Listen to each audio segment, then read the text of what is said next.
और उत्तराखंड में कोरोना की बेकाबू रफ्तार को देखते हुए राज्य सरकार ने निजी क्षेत्र के लोगों से भी सहयोग लेना शुरू कर दिया है। पतंजलि के सहयोग के बाद हरिद्वार में ब्रह्मस्वरूप ब्रह्मचारी ने 400 कमरों का आश्रम कोविड अस्पताल के लिए देने की घोषणा की है। बता दें कि सीएम तीरथ सिंह रावत खुद यहां पे पहुंचे थे और उनसे कोरोना में सहयोग की अपील की थी। जल्द ही इस आश्रम को ऋषिकेश एम्स द्वारा संचालित किया जा सकता है। तो कोरोना के बढ़ते मामलों को देखते हुए यहां पे तरह तरह के कदम उठाए जा रहे हैं ताकि लोगों की जान को बचाया जा सके, अच्छा इलाज उन्हें दिया जा सके, वक्त पर इलाज दिया जा सके।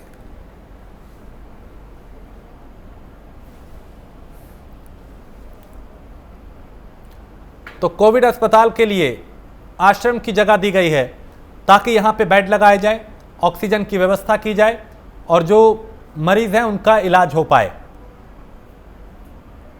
तो जरूरी है ऐसे महासंकट में शासन, प्रशासन, समाज मिलकर इस चुनौती का सामना करें, इससे निपटें। अभी प्राथमिकता जान बचाना लोगों की होनी चाहिए, अच्छा इलाज हो, वक्त पे इलाज हो, कोई इलाज के अभाव में किसी की जान ना जाए। तो 400 कमरों का ये कोविड सेंटर बनेगा और जाहिर है इसमें तमाम सुविधाएं होंगी बेहतर इलाज के लिए।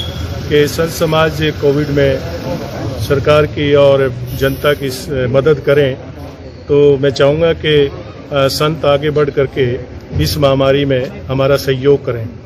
तो यही कि हमारा जो गंगा स्वरूप आश्रम है वो आइसोलेशन के लिए, कोविड हॉस्पिटल के लिए जो मदद हो सकती है उसकी उन्होंने प्रार्थना की। आश्रम से पहले जनमानस की जान बचाना हमारा फर्ज है। मैंने शहर इस बात को स्वीकार किया और आगे बढ़ करके ये भी ऑफर किया कि उसकी जो आरंभ में सेवा की मदद की जरूरत होगी तो वो भी करेंगे। तो कोविड के लिए कहा है और ये भी कहा है कि एम्स उसको कैसे संचालित करें। तो एम्स से बातचीत हुई है और मैं समझता हूँ कि 2-3 दिन में एम्स ने कहा है कि हम उनका प्रस्ताव आपको देंगे। लेकिन इस बीच में अच्छी खबर यह है कि DRDO 500 बेड का हॉस्पिटल IDPL में तैयार कर रहा है, जो अगले कुछ ही दिनों में तैयार हो जाएगा। आज 150 बेड का हॉस्पिटल बेस यहाँ तैयार हो गया है। 350 बेड का अगले जो 80 जिसमें पेशेंट अभी भर्ती हैं, लेकिन अगले 4-5-6 दिन तक मेरी बातचीत में हुई है, वो भी पूरा तैयार हो जाएगा।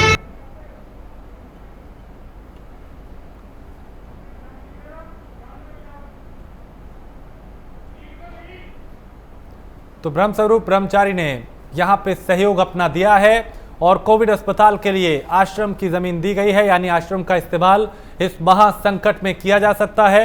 मंशा यही है कि लोगों की जान बचाई जा सके और इस तरह के कदम पिछले कई दिनों में कई बार उठाए गए हैं, जहां समाज के जुड़े जो जिम्मेदार लोग हैं वो भी आगे आए हैं ताकि इस महासंकट में जो लोग जूझ रहे हैं उनको राहत दी जा सके।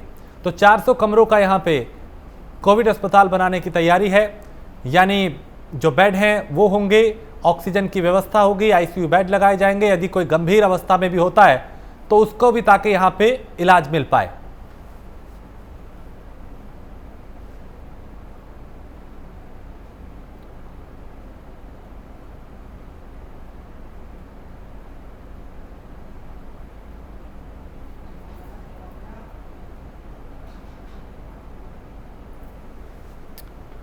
और कोरोना के जो मामले बढ़ रहे हैं वो चिंताजनक हैं। उत्तर प्रदेश, उत्तराखंड ये भी अब प्रभावित हो रहे हैं और उत्तराखंड की अगर बात करें तो यहाँ पे भी रोज़ाना कई मामले सामने आ रहे हैं, हज़ारों की संख्या में हैं, जो बता रहे हैं कि पहाड़ की स्थिति भी ठीक नहीं है और यहाँ पे तमाम तरह की चुनौतियाँ, दिक्कतें और परेशानियाँ भी हैं।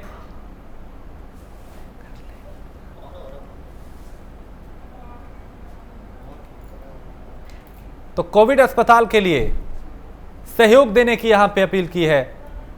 400 कमरों का कोविड सेंटर यहां पे बनेगा, जहां पे सुविधाएं बुनियादी होंगी, जहां लोगों को वक्त पे इलाज मिल पाएगा, जहां उनके रहने ठहरने की व्यवस्था की जाएगी। और ऐसे वक्त में ज़रूरी है कि चाहे जिम्मेदार लोग हों, सामाजिक संगठन हो, धार्मिक संगठन हो, वो भी आगे आएं और इस महामारी से कैसे निपटना है मिलकर इसमें सहयोग करें।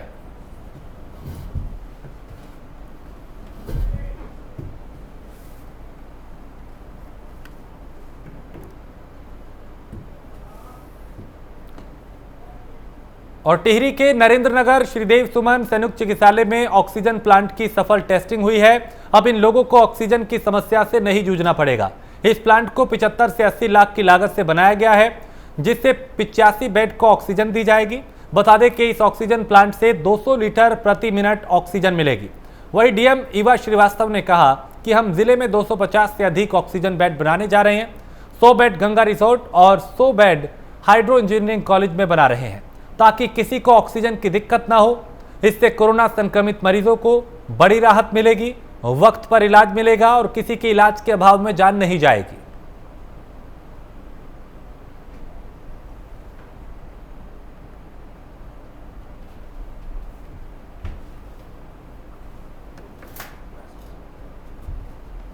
तो 24 घंटे में कई मामले यहाँ जो तकनीकी खराबियों की वजह से चालू नहीं हो पाया था, तो आज उसकी टेस्टिंग हो गई है। तो टेस्टिंग उसकी सक्सेसफुल रही है, तो हमें पूरी उम्मीद है कि कल से फिर वो सुचारू रूप से चलने लग जाएगा। उसके अलावा चूंकि बहुत ज़्यादा केसेस आ रहे हैं, आज भी 450 के आसपास केसेस आए हैं, तो इन सब के मद्देनज़र हम करीब 250 की कैपेसिटी ऑक्सीजन बेड्स की बढ़वाना चाह रहे हैं। 100 तो हम गंगा रिजॉर्ट में चाह रहे हैं बढ़ा देना, 100 हाइड्रो इंजीनियरिंग कॉलेज में, और उसके अलावा और भी कुछ जगहों पर बढ़ा करके हम करीब 200 से 250 के बीच का टारगेट कर रहे हैं कि अगले हम कुछ दिनों में ऑक्सीजन बेड की कैपेसिटी, ऑक्सीजन बेड्स बढ़ा दें। तो उसके लिए प्रयासरत है। 24 घंटों में 80 बेड को ऑक्सीजन यहाँ पे मिलेगी और जिला प्रशासन भी इसको लेकर पूरी तरह से एक्टिव है, पूरी तरह से तैयार है, ताकि किसी भी तरह की कोई अप्रिय घटना ना हो, इलाज के अभाव में किसी की जान ना जाए, ऑक्सीजन की किल्लत ना हो, बेड की कमी ना हो। लिहाजा हर तरह के कदम यहाँ पे उठाए जा रहे हैं।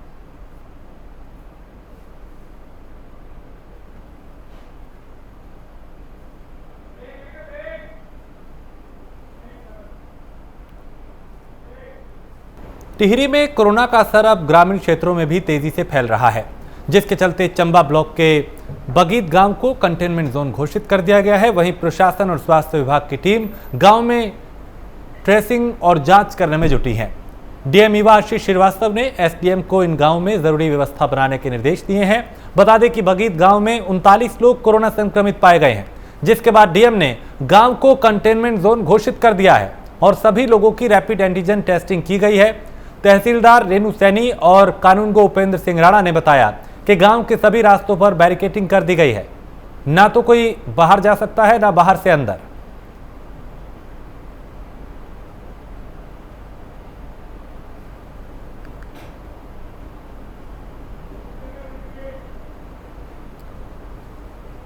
रुड़की के इस्लाम नगर में पिछले 6 महीनों से जल भराव की समस्या बनी हुई है, जिसके चलते यहां के स्थानीय लोगों को भारी दिक्कतों का सामना करना पड़ रहा है। स्थानीय निवासी कई बार इसकी शिकायत भी कर चुके हैं, लेकिन कहीं कोई समाधान नहीं हुआ। बता दें कि नगर निगम रुड़की स्वच्छता के मामले में कई बार प्रदेश में नंबर 1 आ चुका है, लेकिन इस्लाम नगर में पिछले लंबे समय से जल भराव की समस्या बनी हुई है। लोगों का आरोप है कि क्षेत्र में लगातार कोरोना के मामले सामने आ रहे हैं और इस जल भराव के कारण लोग कई तरह की बीमारियों से पीड़ित हो रहे हैं, लेकिन बावजूद इसके कहीं कोई कदम नहीं उठाया जा रहा।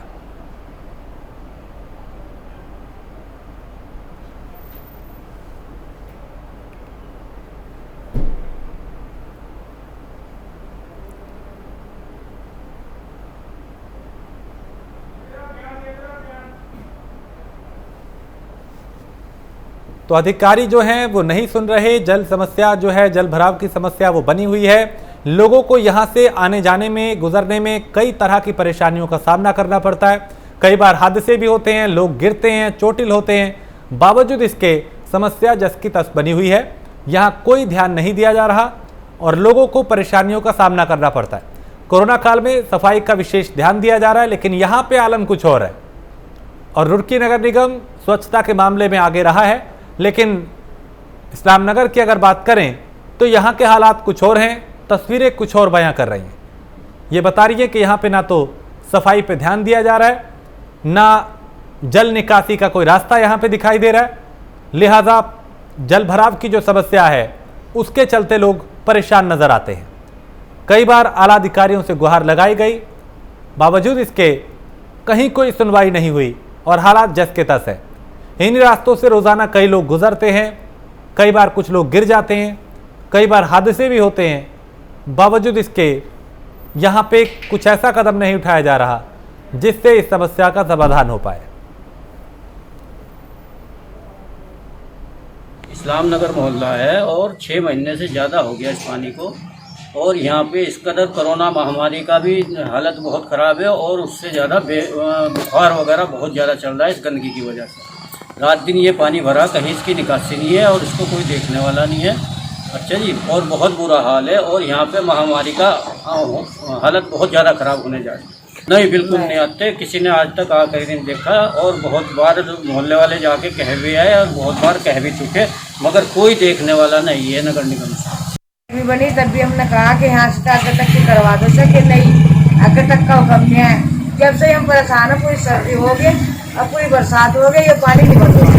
अब कोई कहने का तैयार नहीं है।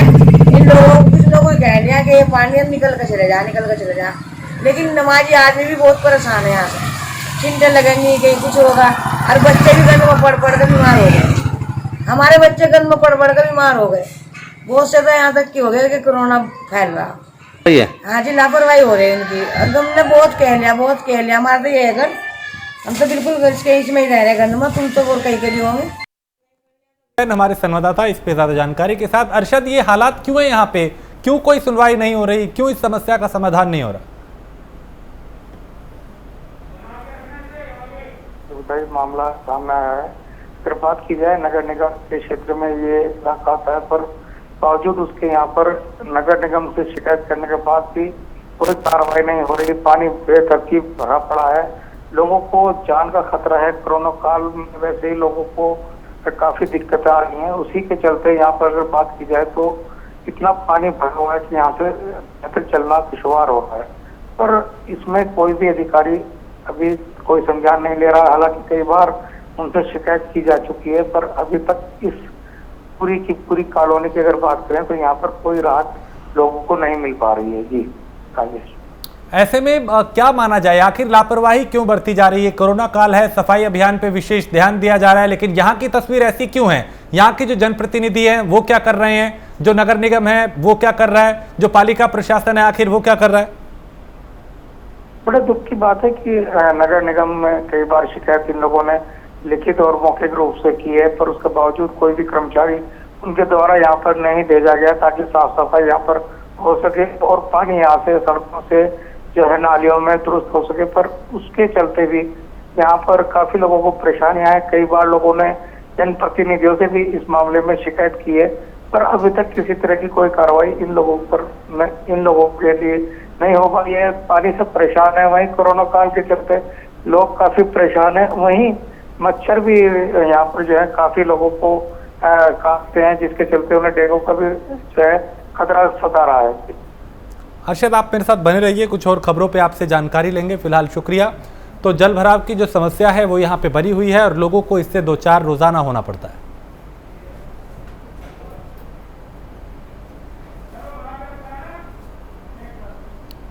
और रुड़की के एक निजी अस्पताल में ऑक्सीजन खत्म होने से 5 लोगों की मौत हो गई।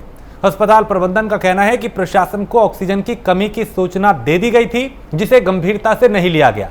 बता दें कि रुड़की के विनय विशाल अस्पताल को कोविड सेंटर बनाया गया है और यहां फिलहाल 85 कोरोना संक्रमित भर्ती हैं। सोमवार देर रात अस्पताल में ऑक्सीजन खत्म होने लगी थी। ऑक्सीजन आपूर्ति में प्रयास के बीच 1:30 बजे ऑक्सीजन पूरी तरह खत्म हो गई। बताया जा रहा है कि करीब 25 मिनट तक ऑक्सीजन बाधित रही, जिसके चलते 5 मरीजों ने दम तोड़ दिया, जिसमें एक मरीज वेंटिलेटर पर था, 4 ऑक्सीजन सपोर्ट पर थे। कोरोना मरीजों की मौत पर डीएम ने जांच के आदेश दिए हैं और 3 दिन के अंदर जॉइंट मजिस्ट्रेट से जांच की रिपोर्ट मांगी है। अरशद हमारे साथ बने हुए हैं। अरशद, ऑक्सीजन की कमी के चलते 5 लोगों ने दम तोड़ दिया। तो मामला सामने आया है, जिसके चलते फिलहाल जिलाधिकारी ने जांच के आदेश दिए हैं। हालांकि अधिकारी की तरफ से कहा जा रहा है कि उनको सिर्फ व्हाट्सएप पर जो है खत्म होने की जानकारी दी गई थी, पर बावजूद उसके कोई किसी तरह की कॉल नहीं की गई, जिसके पास 25 मिनट तक ये बाधित रही। उसके बाद अब फिलहाल अधिकारियों का कहना है कि 3 दिन के भीतर जांच की जाएगी और जो भी दोषी पाया जाएगा उसके खिलाफ कार्रवाई की जाएगी। हालांकि अगर बात की जाए, ऑक्सीजन 25 मिनट तक बाधित रही, जिसमें 85 मरीज यहाँ पर भर्ती थे, जिनमें 5 जो है मरीजों की मौत भी हो गई। जी राज। लेकिन अरशद, जब पहले इस बात से अवगत करा दिया गया था तो कि ऑक्सीजन की कमी है, तो उसे गंभीरता से क्यों नहीं लिया गया? बिल्कुल, कहीं ना कहीं जो हॉस्पिटल प्रबंधन है उसके खिलाफ मामला बनता है और उन्होंने कहीं ना कहीं लापरवाही जरूर बरती है। अगर उन्हें मालूम था कि 25 कुछ देर बाद उनकी ऑक्सीजन खत्म हो सकती है तो उन्हें अधिकारियों को फोन करके बतानी चाहिए थी, पर अधिकारियों का कहना है कि उन्हें सिर्फ मात्र फोन पर मैसेज भेजकर ही इस मामले में बताया गया था, जिसकी जांच पूर्ण रूप से अब चल रही है। पर अभी देखने वाली बात यह है कि आखिरकार क्या जो है किस तरीके की। चलिए, बहुत शुक्रिया अर्शद जानकारी के लिए। बिल्कुल, जांच के बाद तस्वीर साफ होगी, लेकिन दुखद जिस तरीके से 5 लोगों ने कहा जा रहा है ऑक्सीजन की कमी के चलते दम तोड़ दिया। लालकुआं में कोरोना के संक्रमण को कम करने के लिए और कोरोना गाइडलाइन का सख्ती से पालन कराने के लिए क्राइम और यातायात एएसपी ने कोतवाली पुलिस कर्मियों के साथ बैठक की। बैठक के दौरान एसपी ने सभी कर्मचारियों को राज्य सरकार द्वारा जारी आदेश का सख्ती से पालन करने के निर्देश दिए। पुलिस फ्रंटलाइन वर्कर है, उसमें कोई डाउट नहीं, क्योंकि हर जो भी चीज़ होगी उसको सबसे आगे पुलिस को रहना ही पड़ेगा, हम पीछे नहीं रह सकते, चाहे कोई भी बात हो। यही वजह है कि मैंने आज यही बात आपको पहले भी कही कि चूंकि पुलिस एक कैसे वल्नरेबल जगह पर है, हर समय उनको दिक्कत रह सकती है क्योंकि फ्रंट लाइन में, तो उनको किस तरह से बच के रहना, जैसे डबल मास्क लगाना प्लस फेस शील्ड रखना, किस तरह लोगों से डिस्टेंस रख के बात भी करनी है, उनका काम भी करना है, खुद को भी बचाना है। इस चीज़ को लेकर आज काफ़ी हद तक इनको हमने ब्रीफ भी किया है, सबके साथ बात भी कि अगर किसी कोई समस्या है तो उसको भी दूर करने के लिए मैंने प्रयास किया है और यही रखा है कि अधिकतर खुद भी स्वस्थ रहे, परिवार को भी स्वस्थ रखे और आम जनता की हम पूरी मदद कर सकें। काशीपुर में कोरोना कर्फ्यू का उल्लंघन करना नगर के दुकानदारों पर भारी पड़ गया। निर्धारित अवधि के बाद भी दुकान खोलने पर कईयों के खिलाफ कार्रवाई की गई। 4 दुकानदारों के चालान काटे गए। इस दौरान कर्फ्यू में घूमते 2 दर्जन से अधिक लोगों को भी चालान किए गए। जैसा आपको पता है कि अभी जो है 4, 5 और 6 3 दिन के लिए और जो है लॉकडाउन जो है उसको जो है आगे बढ़ा दिया गया है और दुकानों को खुलने का समय वही 7 बजे से 12 बजे तक का है। उसमें जो हमारी फल और सब्जी की दुकानें हैं, डेयरी हैं, बेकरी की दुकानें हैं या कृषि रसायन और बीज की जो दुकानें हैं वही खुलेंगी, जैसा आप जानते हैं। उसके अलावा जो हमारे राशन शॉप्स हैं वो खुलेंगी या फल और सब्जी की दुकानें खुलेंगी। इसके अलावा और कोई दुकानें खुलने की अनुमतियाँ नहीं है। तो इसी के संबंध में लगातार हमारे द्वारा जो है प्रचार प्रसार भी किया जा रहा है और तय समय पर हमारी पुलिस पार्टी भी विभिन्न एरियाज में निकल जाती है, सब्जी मंडी हो या अन्य मार्केट में हो। तो जो दुकानें गैर कानूनी रूप से खुली हुई हैं तो उनके ऊपर जैसा आपने देखा होगा पहले ही उन्हें FIR करवाई है और आज भी हम एक और FIR करवाने जा रहे हैं। कोविड मरीजों की संख्या में लगातार हो रही बढ़ोतरी के चलते ऑक्सीजन की पूर्ति करना प्रशासन के लिए अब चुनौती बनता जा रहा है। वहीं काशीपुर में कई बड़े ऑक्सीजन प्लांट होने के बावजूद ऑक्सीजन की पूर्ति नहीं हो पा रही। ऐसे में ऑक्सीजन प्लांट पर लोगों की भीड़ देखी जा रही है और लोग सिलेंडर के लिए भटकते हुए दिखाई दे रहे हैं।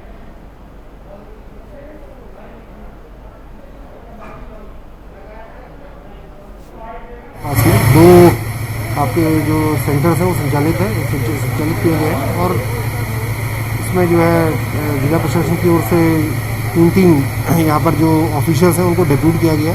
साथ में तहसील प्रशासन की ओर से यहाँ पर हमने कुछ अपने कर्मचारियों की ड्यूटी लगाई हुई है, तो अनइंटरप्टेड मैनर में ऑक्सीजन की आपूर्ति सुनिश्चित करें। इस दृष्टि से हमारे जो फंक्शनरीज हैं यहाँ पे राउंड द क्लॉक यहाँ पर तत्पर है, पूरी तत्परता से वो कार्य कर रहे हैं और लगातार यहाँ पर जो है आपूर्ति को।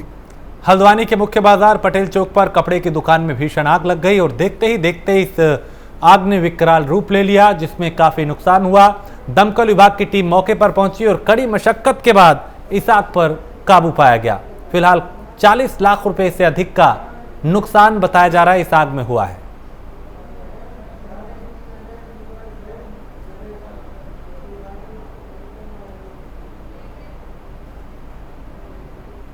तो कपड़े की दुकान में यहां पे आग लगी और देखते ही देखते इस आग ने विकराल रूप ले लिया, जिसमें काफी सामान जलकर खाक हो गया। दमकल विभाग की टीम जब तक पहुंचती, आग पर काबू पाती, तब तक करीब 40 लाख से ज्यादा का नुकसान हो चुका था।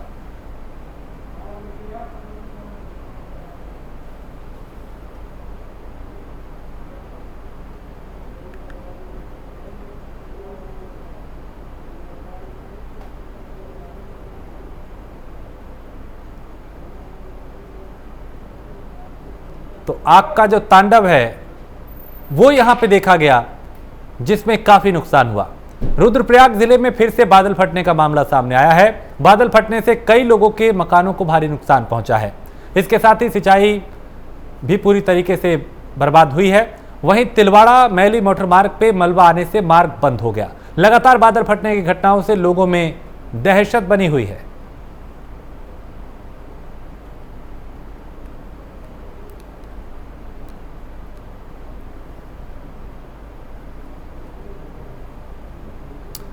तो जेसीबी से मलबा हटाया जा रहा है, राहत यहां पे दी जा रही है ताकि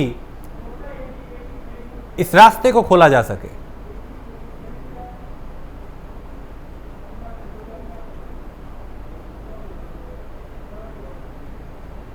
और जोशीमठ में बदले मौसम और ऑरेंज अलर्ट का असर जो है वो देखा जा रहा है। ऋषिगंगा घाटी में भारी बारिश से नदियां उफान पर हैं, जिसके चलते रेणी क्षेत्र के धौली गंगा से सटे गांव में ग्रामीणों में दहशत बनी हुई है।